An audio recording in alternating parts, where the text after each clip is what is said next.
The journey is conversations with ordinary people about stories of transformation and how we may have had setbacks in our life and how we persevered through those, how we've learned from those obstacles, and how they've maybe helped us on our path today.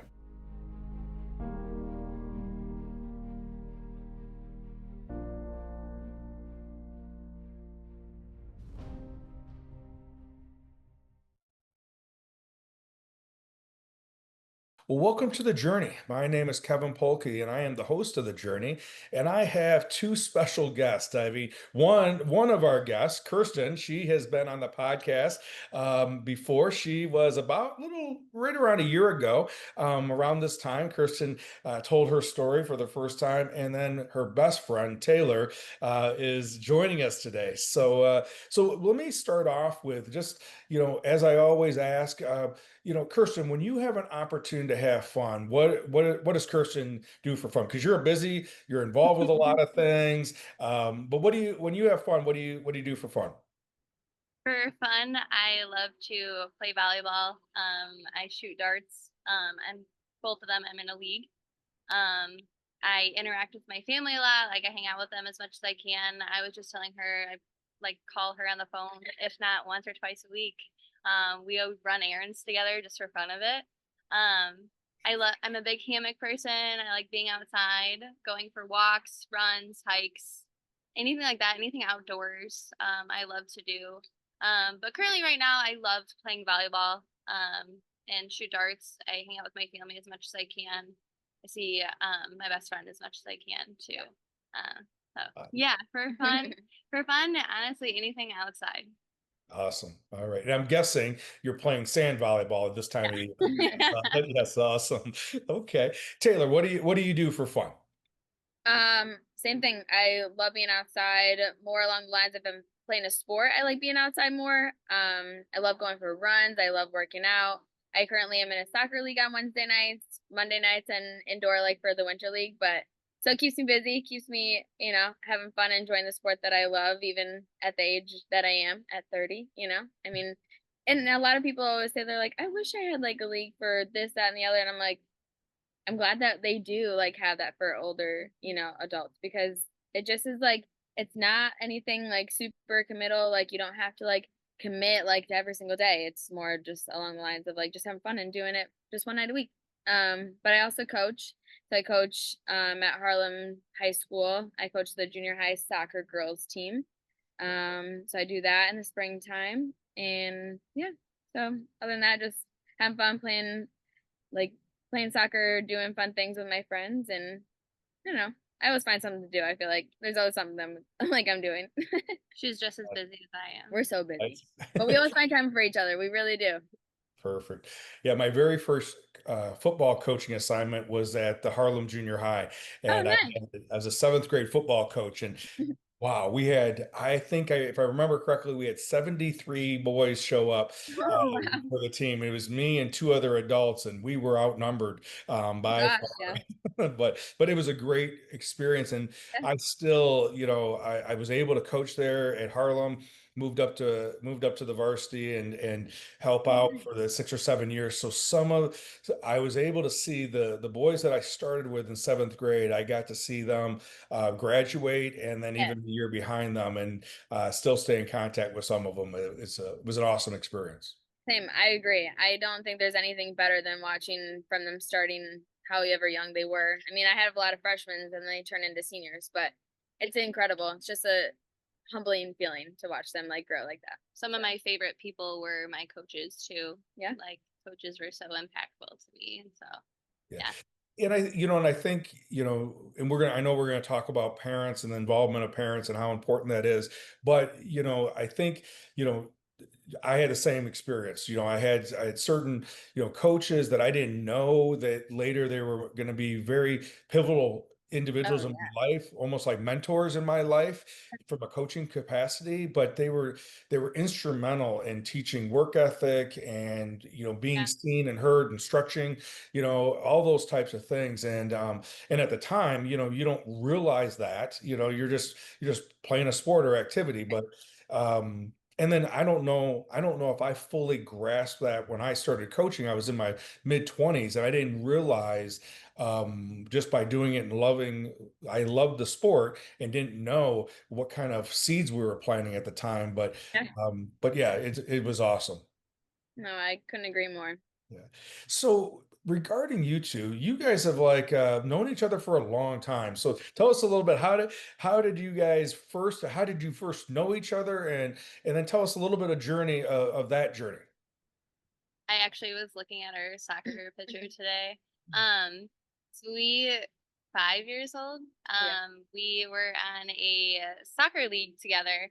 And it's funny because when we were little, like I remember her like, and especially looking at pictures, like I'm like, oh my God, like we were, but our parents always joked with us when we got older, like, you guys didn't talk to anybody on the team but each other.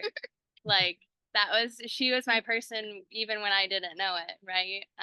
And our favorite story to tell is we were at sixth grade. I had just transferred to Olson Park Elementary, and we were on the playground, and I looked over and I see this girl on the slide wearing a red soccer shirt, and I walked up to her and I was like, "That's my soccer shirt." And she's like, "That's my soccer shirt." And I'm like, wait. And then we looked at pictures and we're like, oh my God, that's you. Like when we just had been Yeah. instant ever since. Like We just always like say we were like separated at birth almost, like we like knew each other then, and then we like had a break of like she went to a different elementary school, I was at an elementary school, and then they so happened to just bring her back this way. I mean, we've lived up the street from each other since our we whole were lives. probably Yeah. born, I Yeah. didn't even know it. And then until like sixth grade, and then we like had a mutual friend, and we like all hung out, and then we realized like we live in a triangle in the same neighborhood. So Yeah, she growing up, even just like when we got older, it was just like she was the best person to have down the street. Like I was up the hill, so I always said like she was down the hill from like where I was. So like when I was hitting rock bottom, she was already there anyways. But yeah. So growing up with each other, and we were always close. We always had we had just mutual best friends. So we were always in that same group together, and we were always friends from the get-go, from sixth grade on. I would say like our closeness and really like our like, together Attached at the hip. attached at the hip was our senior year of high school. Actually right when I did start getting sick. Senior year of high school on every day. Like I was just telling her earlier, I was like, she's my person. Like I literally call her once or twice a week, and if not, we're texting every day. Like I sometimes don't talk to anybody but her. Yeah. At days of time. And she's like, if I don't answer, she's literally like, she'll call me like, why are you not answering my message? And I'm like, Taylor, I was doing laundry. And she's like, you're not answering my message. And I'm like, okay. So we did everything. We do everything together, like from literally running errands to like, hey, I gotta go to Lake Geneva today, come with me. And it's last minute. I'm like, yeah, we'll go, like stay there, like it's fine. To her being there when I was in the hospital in the emergency room. Like she had come with me to my parents and I to one of the times where I was bad. I'll still never forget one time we went on a walk right before I went into treatment, and it was like,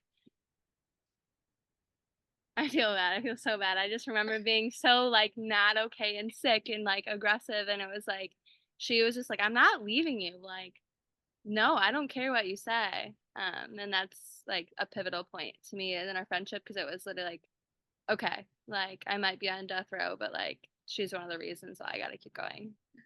Yeah.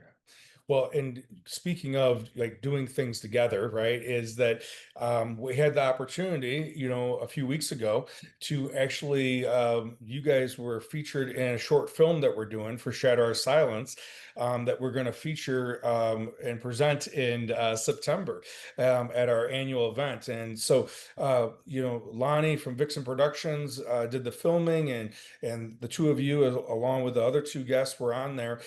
Yeah, tell us a little bit about what was that experience like doing a short film like that, and going through the whole process, because as I was telling you, this is going to be like a 10 to 15-minute film, but I think we spent probably just 2 hours, hour and a half, 2 hours of getting footage. So yeah, tell us a little bit about what was that experience like for you. Sure, I'll go first. Thank you. Well, it was definitely something I was comfortable because obviously it was about her and it was just like nothing like that it wasn't prepared for. But it was a different experience. I've never been put in front of the camera like that and like telling like a story that held so close to my heart. You were so natural. And thanks. Thanks. You were too. Thanks. But it just was comforting, even just knowing that she was in the back. Like we couldn't see each other just because, all the bright lights and stuff, but just knowing that we had each other there and just feeling like the sense of like, yeah, like we're good, like we got each other. But just talking about our experience was extraordinary. And the fact of like that we've just always kept it kind of close to ourselves. Just knowing that, I mean, it's not like a whole thing that you want to maybe share to everyone, but just knowing how much like we mean to each other and how much that took place in our lives and just hold such an important like chapter of our lives just felt easy and like comfortable to talk about, and just hope that we can reach out to other people and just hope that we have the friendship that we have forever and that we can push that on to other people and just I'm not remember going anywhere. just pushing that we like you always have someone in your corner and just hold them tightly.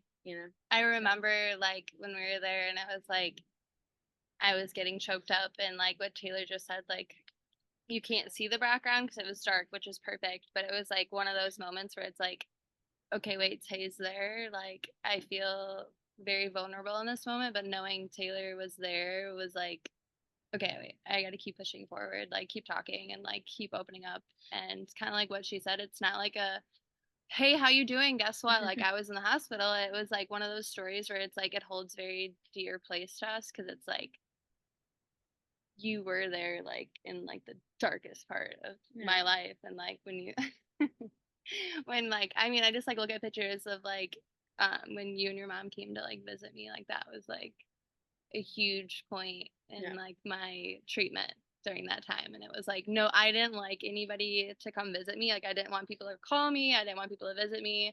And her and her mom were like were at that time they were the only people that came to visit me, and I was okay with just because I knew I could open up to them. I knew that they knew me inside and out. Her mom again is a mom to me. I don't call her my best friend's mom. I call her my mom too. Like, but that experience that day with the videoing, it was, I don't want to say eye opening. I want to say it was very, I'm trying to think of the right word. It was very like, yeah, it was humbling. And now, Kevin, when I say the word humbling, I think of you.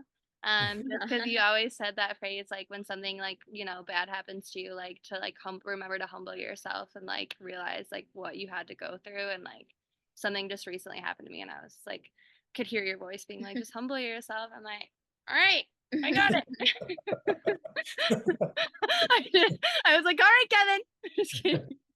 Well, and just for the listeners to remind, I mean, I just had re-listened to our episode, our interview, from last year, and we had talked about that many times when bad things happen, right? We feel, discouraged and humiliated, and of course, upset and angry sometimes because of that.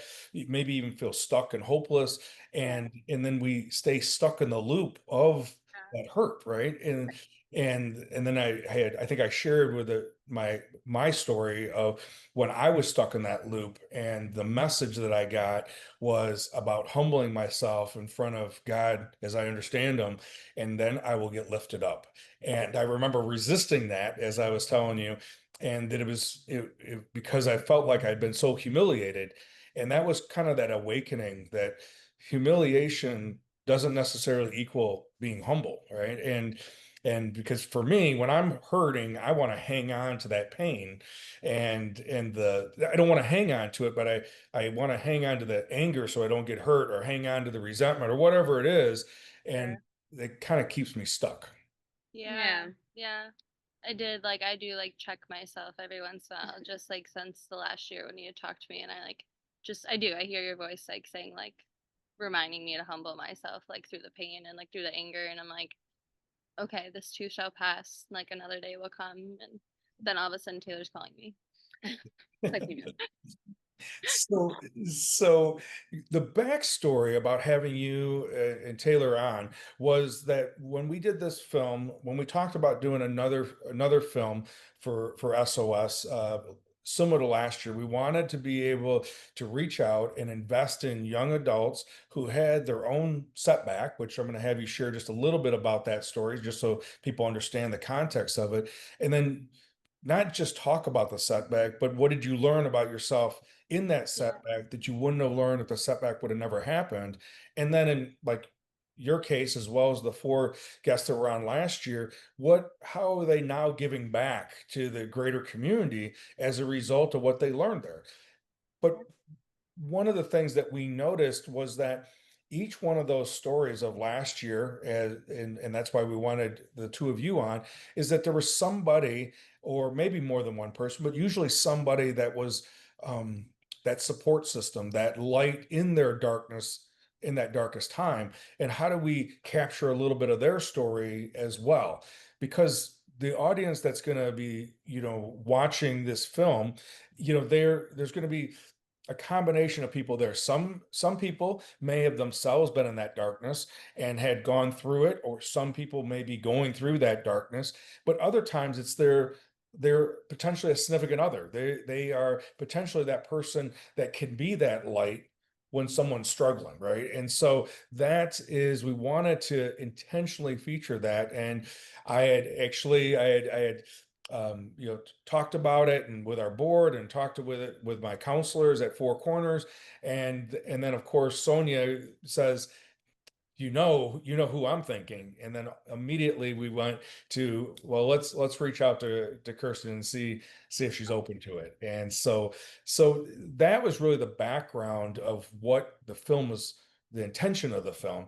So maybe just, like a little bit of a summary, just so the audience can kind of catch up to where we're at, was a little bit about your story, and then in the midst of telling that, I think it'll kind of set the groundwork of why it was so important for Taylor and her mom to show up during those dark moments.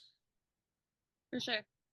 Um, so the synopsis of my story, kind of a whirlwind, but to put it in layman's terms, I was adopted firstborn, and I was adopted into a great family by two individuals who raised me growing up.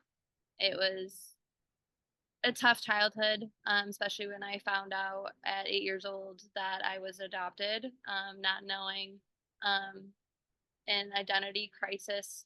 I didn't understand what it was. I just was like, at 8 years old, asking myself who I was, who am I supposed to be? And before that, I was very energetic. I was so innocent and thinking that the world was going to be there for me, and like I was going to have people there. All of a sudden, this identity crisis happened at 8 years old, and my life had changed. I wouldn't always say it was for the best, but it changed. And growing up growing up after that, had really like set the tone for some things to unfortunately happen.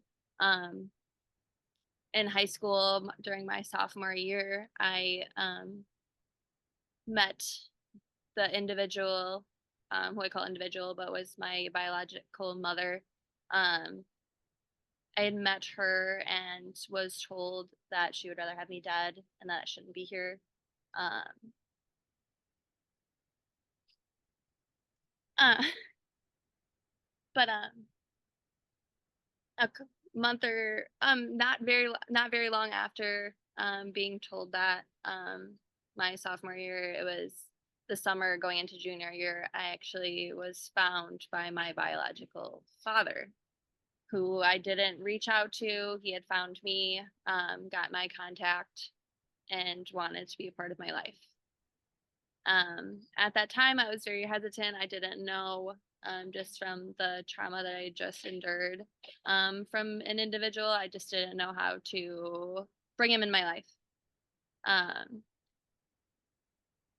At that time, depression had hit, and what I call my eating disorder, had started to arise. And then walking into my senior year, not knowing what it was, it started to take over. Ed started to take over, to the point where I became very sick.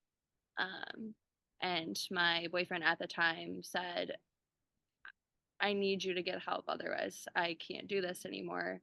Dropping me off at the hospital, and going to see the doctor, getting diagnosed officially with it.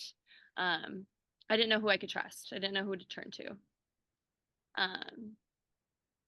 She was there. Tay was there for me.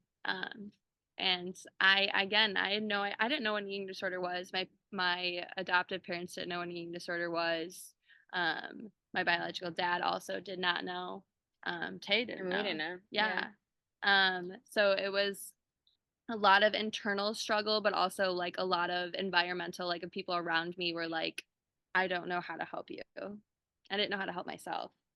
And at that point, my identity crisis was still very, very brought and very to the front line.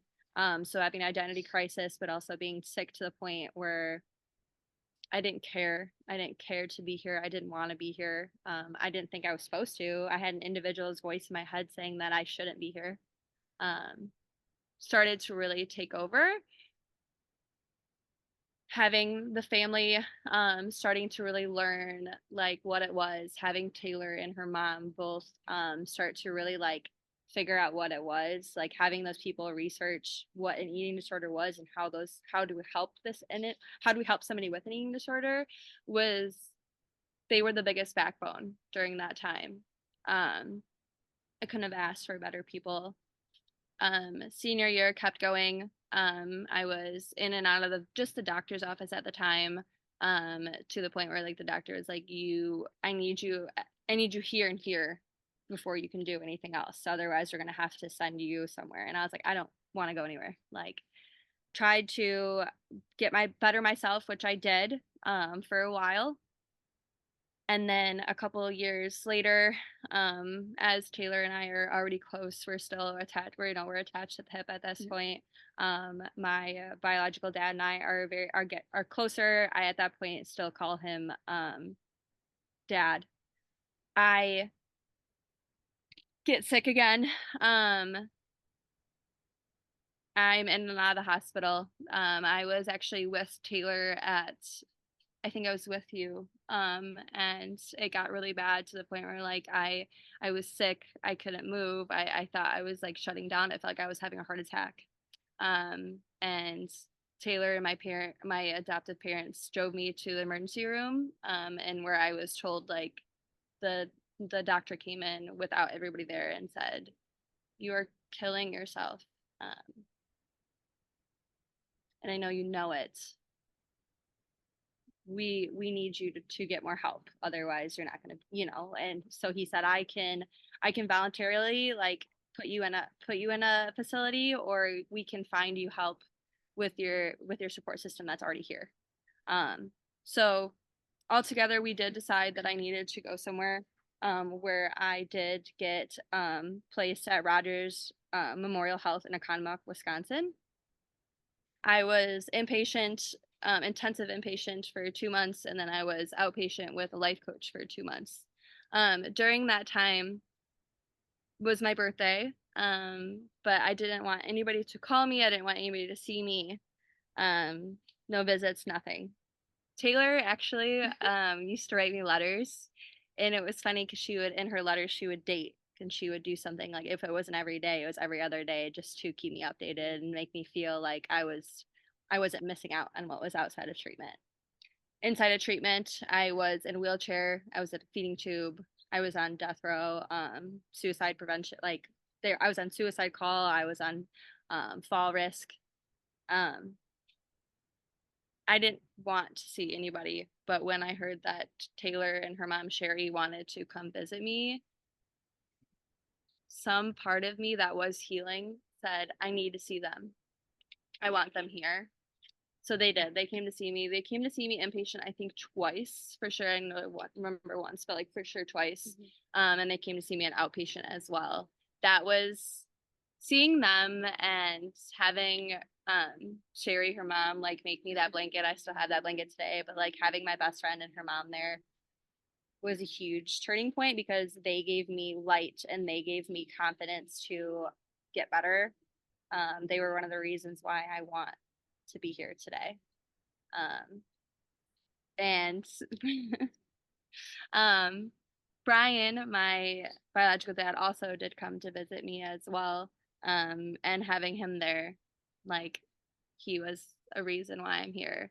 My adoptive parents came a lot too, even when I told them not to, they showed up. Having that backbone and that support really like helped me push through and keep on keeping on, as Joe Dirt would say.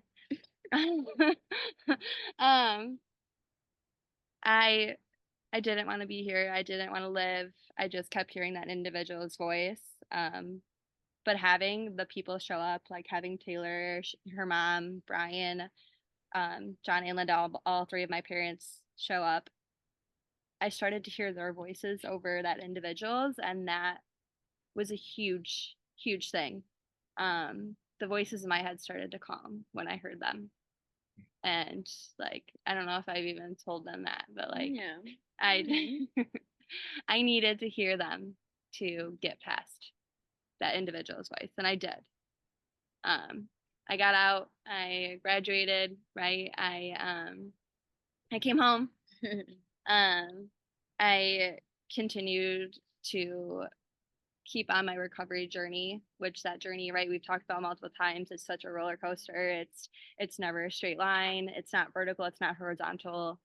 I feel like it's like one of those like car wash things where it just kind of keeps going back and forth. Which is fine because like if it was easy, it wouldn't be worth it. But if it's difficult and a challenge, that's what we're meant for.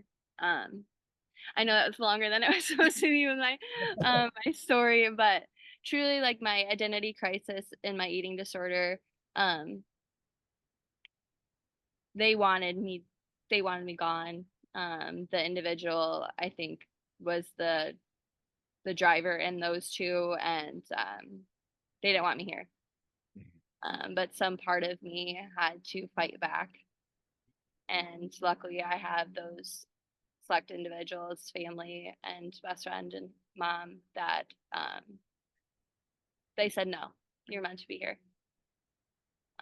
Reminder that every day. They do a lot.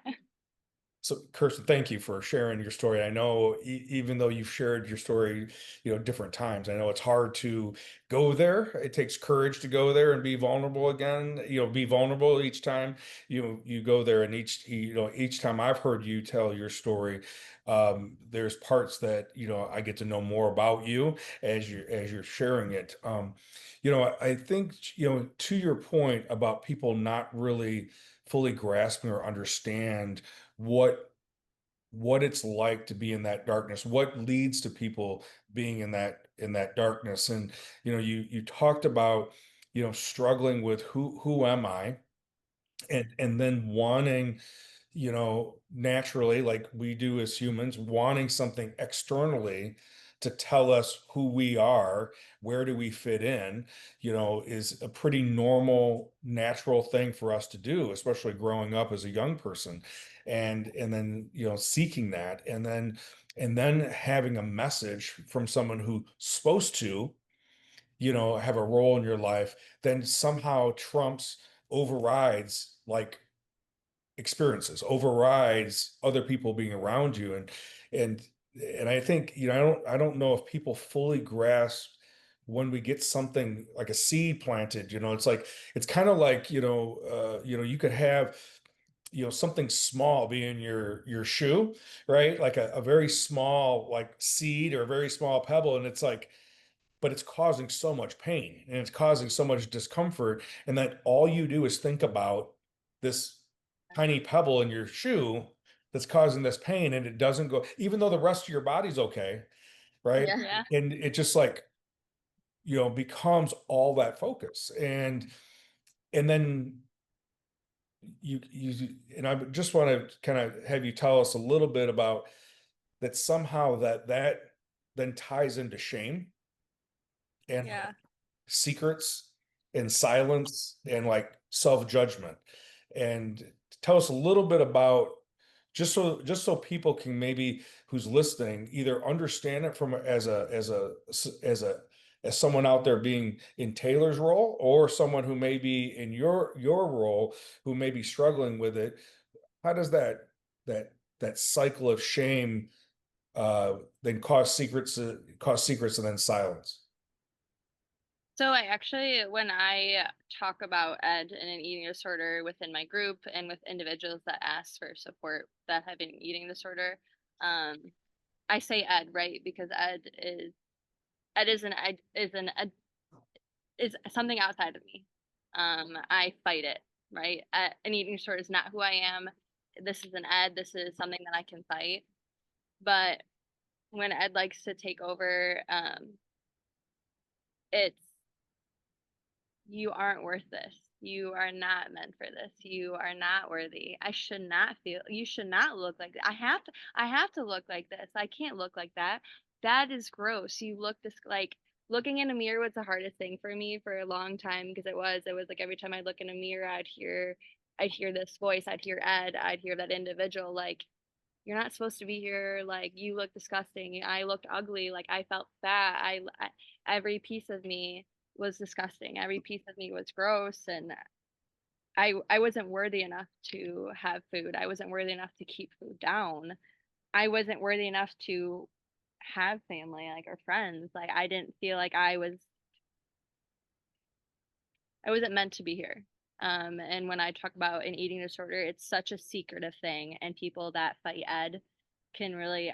I know that they'll agree. It's a secret. You don't you don't want to tell people. You don't want people to know. You don't want people to see you eating. You don't want people to know that you're not eating. You don't want people to see you going to the bathroom. You don't want people to know that you just came from the bathroom. It's everything. Your life turns into a secret to the point of like I don't want to talk to you because I know if I talk to you, then I have to. How are you doing today? I don't want to tell you. Feel like shit. Sorry. I feel I feel gross. I feel like I'm not deserving to be here. I'm not supposed to be here. The shame and everything I did felt wrong. Everything that I said to somebody felt like I shouldn't say that. I didn't think again, I guess I didn't think I believed that I was not supposed to be here. Honestly, everything I did was shameful. I felt like I questioned every little thing I did, from my job to my friendship, my relationships, my family relationships, to the words that were coming out of my mouth. At one point throughout my treatment, I actually went mute. And the doctor said that I just didn't have enough energy and I didn't have enough nutrition in my body to able to talk. I think I didn't talk for like I think it was 2 days. Like I could kind of look at you. I was trying to talk, and I remember being inside of myself and like screaming. Like I'm like looking at my dad. Sorry, it's his birthday today. He passed away. But I remember him holding my hand, looking at me in the hospital, and I'm looking at him and I'm screaming in my inside of myself, like, Dad, help, help. And I feel like he could hear me, but it was so hard, and I felt like I didn't deserve to talk. Like everything that came out of my mouth was a lie, you know. Uh, sorry. That's okay.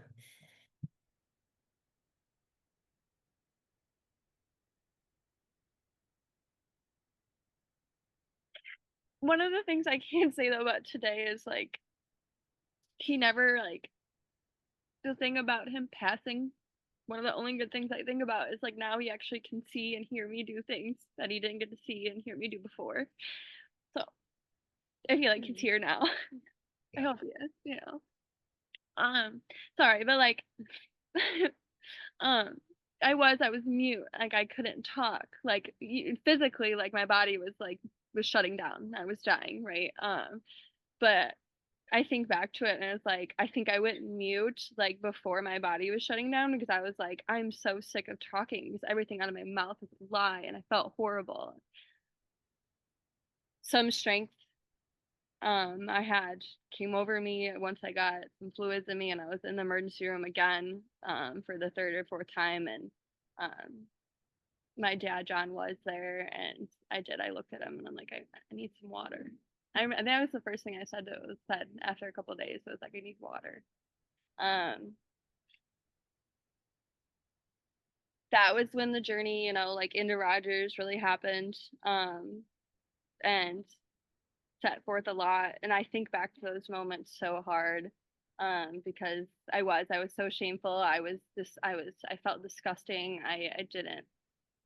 And it's crazy to think about now, like where I'm at in life and like the strength and the courage I have and how humbled I am for like the pain that I went through. Like I'm not disgusting. I'm meant to be here. I'm not a liar. Like I love the people that are in my life enough to want to keep going, and I'm still learning to love myself every day. Um, but it was so hard, and an eating disorder, the identity crisis, being adopted, like it's the craziest whirlwind ever. It makes you feel like the worst person. Um, and I fight every day. I challenge myself every day to not feel like that anymore.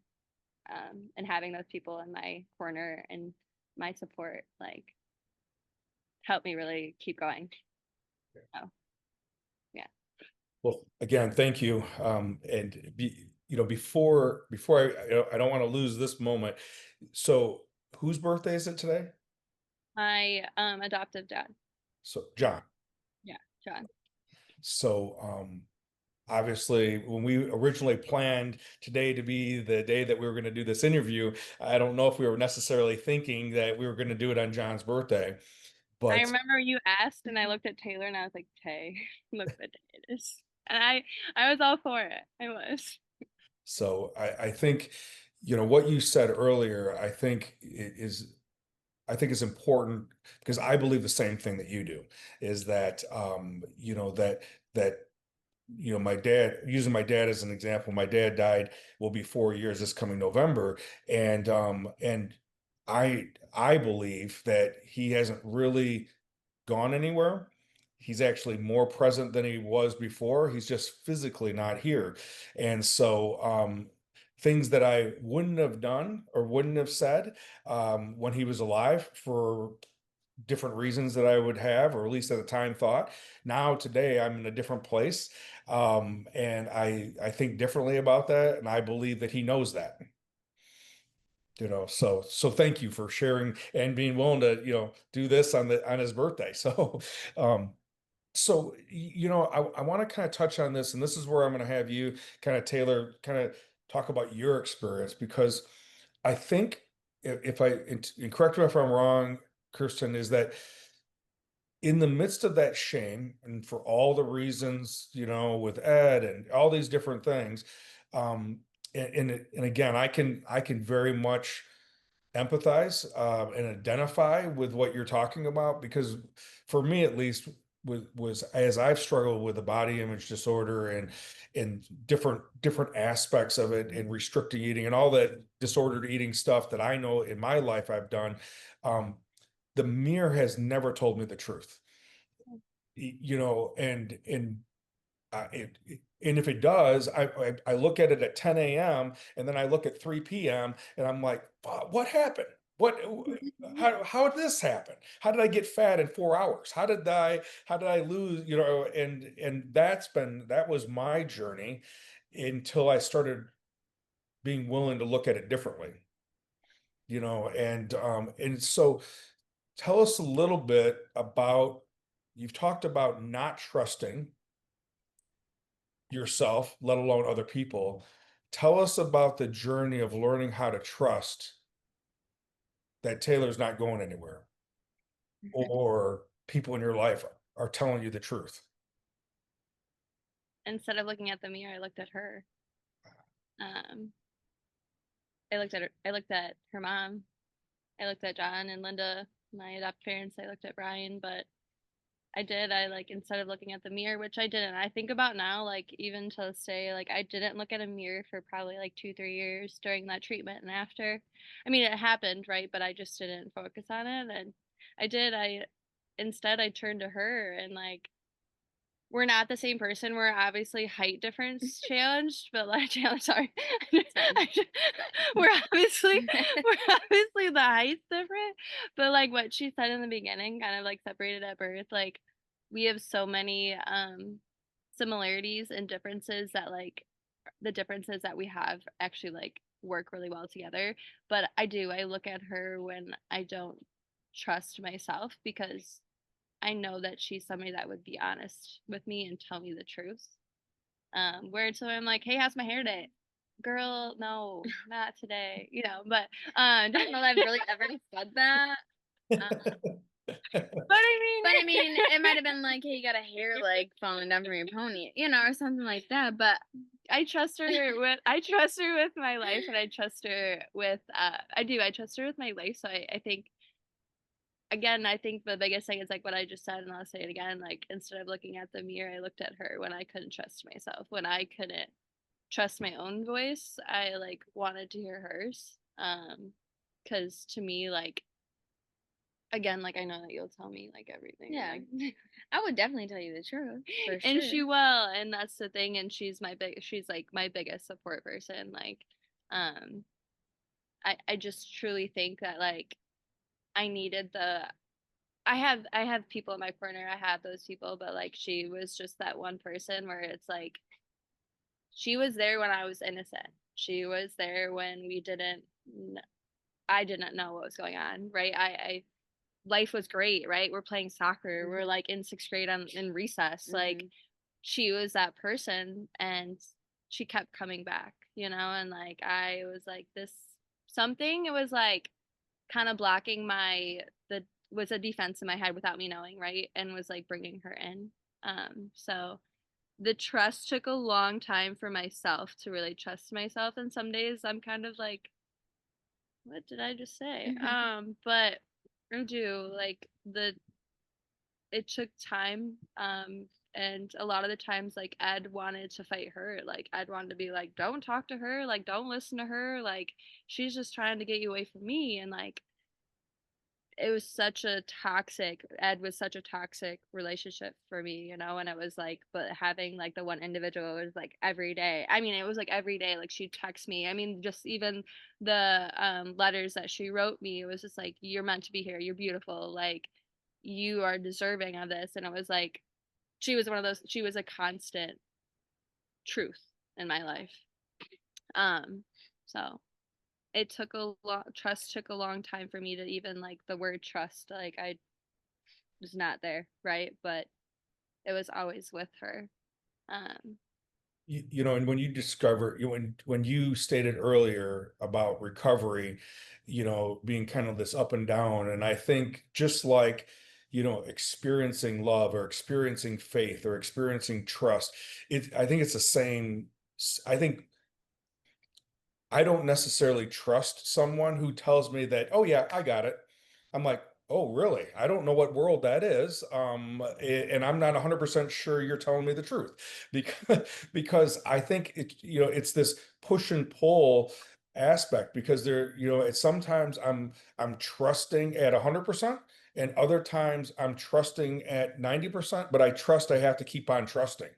Yeah. right. Right, Yeah. and I got to keep on trusting the process of because my head's telling me, my thinking's telling me, what about, and in reality I have to trust something bigger than myself to that. And so Taylor, tell us a little bit, for your experience, what was, obviously you didn't know anything about this, you had to become educated and kind of learn some things, but when you think about looking back about the persistence that you had about keep writing those letters, and you weren't necessarily getting feedback, or this whole thing, yeah, tell us a little bit about what that experience was like. Yeah, I think building up to that point of just how she said, like at first none of us really knew what was going on.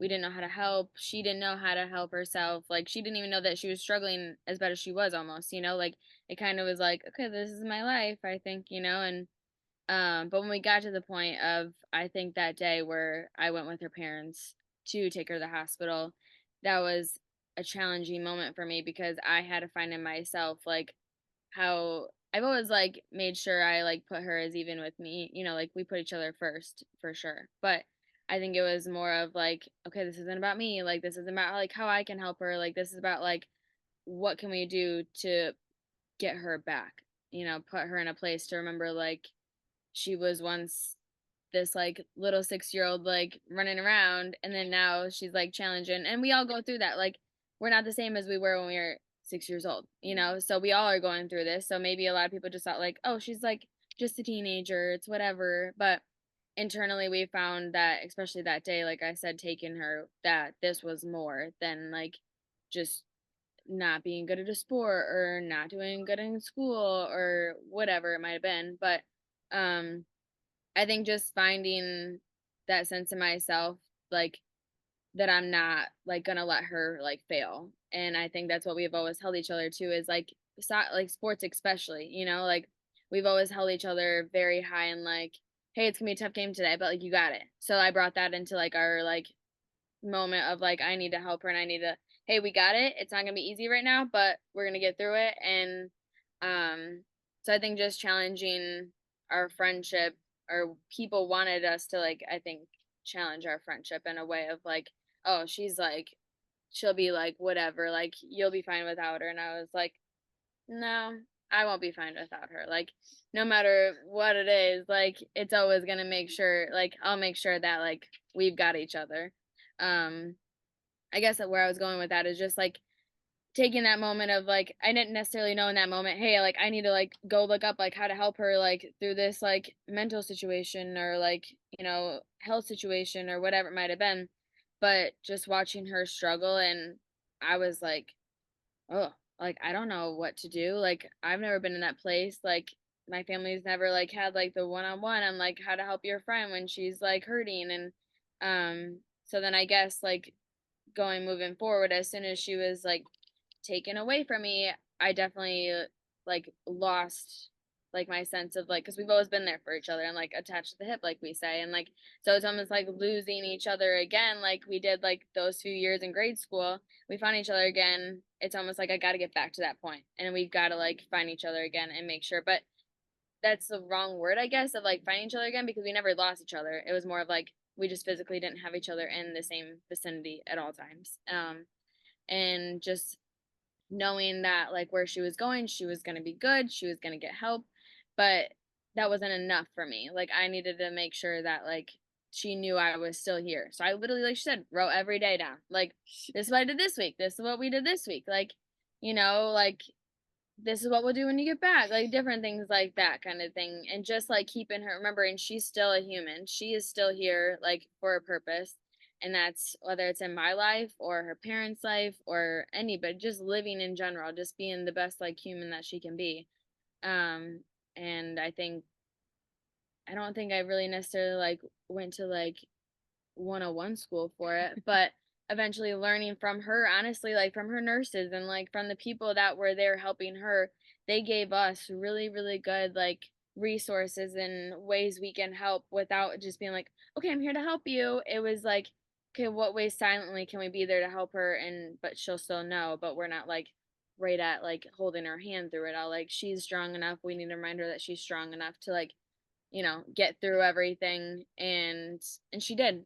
And I'm so proud of her like till this day, and like so thankful that our friendship like held this strong. I mean, even after that, I moved away to Virginia Beach for 4 years. I And bawled my eyes out. yeah, it was hard because it was like, I had to kind of like do it for myself, but selfishly, like, or not even selfishly, but like I felt like I was leaving everyone behind, and I was like, I can't do it, I can't go. And then she was always whatever she was going through, and that was kind of at the midst of like her coming back home, and like after, like the um like where she went off and like got help and stuff, and she was like finding herself again. She just was also there for me to remind me like, hey, you have to go do this. Like you have to like find yourself and find what like you need to do. And so it was hard, but she came out and visited me quite a bit, which was super fun. You had texted we- John and was like, she texted my dad, John, was like, can you send Kirsten out there? So he Can you did. get her a plane ticket? 'Cause I'm gonna need her out here. And so yeah, we did what we do anytime. Like we find random coffee shops. We went to the beach. We like I showed her around and we like went and did fun things. And then but it was always a hard goodbye, you know? I mean, like her coming back home but it was comforting knowing like she was coming back to where like she had her family and like, my family and like she wasn't gonna be alone. And so I had faith in that. But yeah, I guess through all that and then moving back home, I mean, I went through a really hard thing coming back home, a really bad like breakup, and sent me to a place I've never even experienced before. And she was right there in my room while I was like trying to figure out how to do life again, and like how to rebuild myself coming back home. I mean, I've been gone for 4 years. I So slept on the floor right next to her, man. yeah, in my bed, like Yeah. she was, I mean, we all had sleepovers, but like not like that. And so it's no matter what we've both went through, we've honestly like no matter where we've been or anything like that, it's just always we've never had to like wonder if they're going to be there or not, because no matter how hard I'm struggling or how hard she's struggling, like we always find our way like to help put each other first, over our like struggles or whatever. I don't But think we've ever had to question, like, it's like no. when she was in, when she wasn't here for a while, she had called me. She was like, she was in Pennsylvania at the time and was like, I'm not Oh, yeah, okay. gotcha. And I think it was the next weekend, I was like, I'll be there. Mm-hmm.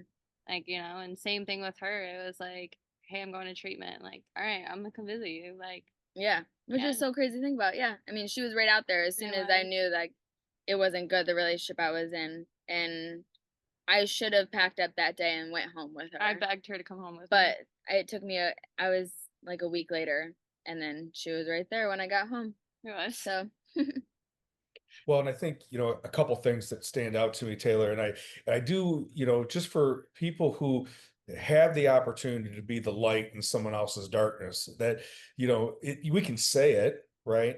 And sometimes it's going to be small things, right? Just by being kind to someone or saying something that, you're prompted to say or whatever it may be. And other times it's going to be like the relationship that the two of you have. And it's going to not always be pretty, right? I mean, it's going to be, in the midst of being in that darkness, with Ed talking with, other voices in your head, there's going to be push and way, and you're going to, and then I think that like for you, Taylor, the resisting that rejection, resisting I don't know what I'm doing, resisting, am I even doing anything? Is it even helping? All those things, but just keep helping, keep doing it, keep moving forward. I think that then shatters that like that covering over that thing of trust and love. It's we don't, I was listening to somebody the other day that relationships, those deep relationships don't happen with the good times.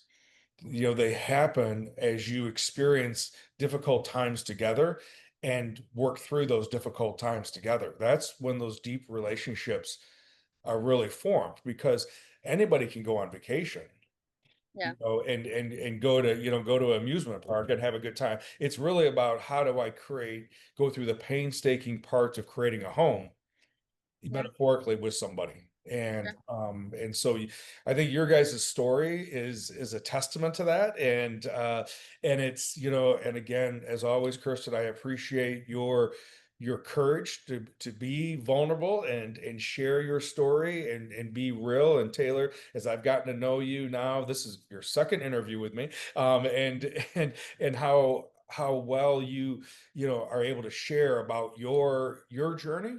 And then even to that part where you just shared about what happened out east, and you were able to lean into Kirsten, because once again, as you were of value to Kirsten and still are, Mhm. Kirsten, you were able to see your value to Taylor.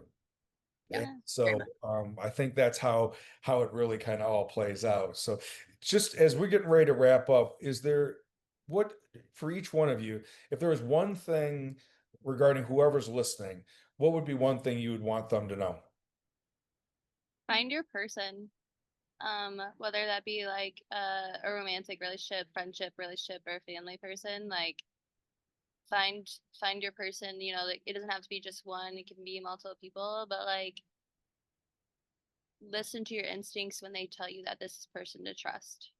When you can't look in the mirror and you can look at somebody and trust their words, take that into consideration and know that that's somebody that you can hold on to and like really be able to open up to and trust.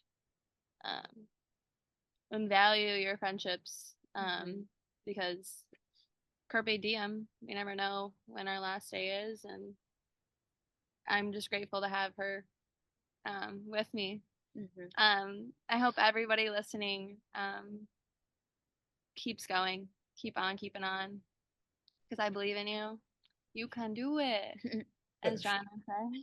Well, Kirsten, I think right before you say your piece, Taylor, I think it's important, and you guys are been a testament of that, is that it's a it's an unconditional regard, it's an unconditional love, and your person isn't someone who's going to have conditions on you. Right. And that's not your person. You may want them to be your person, Right. but if there's conditions on it, then they're not your person. And we can want it, but that may lead us to a place where we don't want to be. It's the unconditional regard, the unconditional love, unconditional trust that's an indicator that you're moving closer to that person. Yeah, correct. I would agree with that. And Yeah. you guys have definitely shown that. Taylor, what would be one thing you'd want someone to know? I definitely agree with her. Just make sure that, I mean, and it could be someone you didn't even know since you were like 5. It could literally be someone you met 3 years ago, and they can make a total difference in your life. And just definitely just to remember to make things like happen, whether it means that you're gonna put everything into it or you're gonna find someone to help you put everything into it. Just live your life the best you can and do whatever makes you happy, whether that's, I don't know, sitting at home and reading a book or going out and making new friends, but always just remember to be kind, be gentle with yourself, and give yourself grace whenever you feel like you can't, and just reach out. You're never somebody's problem. You need people to lean on because you're just never alone. So, Well, and I imagine, Taylor, in your case, as you were there for Kirsten, and when you were in a dark spot in your story because of a relationship, it sounds like, you know, then you could trust that Kirsten was going to be there for you, and so it's very much that reciprocal, unconditional. So thank you both for sharing and modeling that for people, and for me as well. And I'm looking forward to seeing you on the 18th of September back in person again, and for you guys to see yourself on the big screen well, it's not the big screen, but bigger screen than this. So again, thank you. For anybody listening, I know that there was a lot of different buttons that may have gotten pushed, and what I'd really want, if you are struggling or know someone that's struggling, reach out. Either reach out to someone locally, reach out to the crisis hotline of 988, but don't stay in that silence and that darkness, because this may be very much an opportunity for your next chapter of growth and development. They say that right before the star, right before the sun comes the darkest moment of the storm, and we can't have rainbows if we don't have a storm. And so, once again, ladies, thank you very much for being here. And as always, I enjoy being with you and look forward to being with you next week.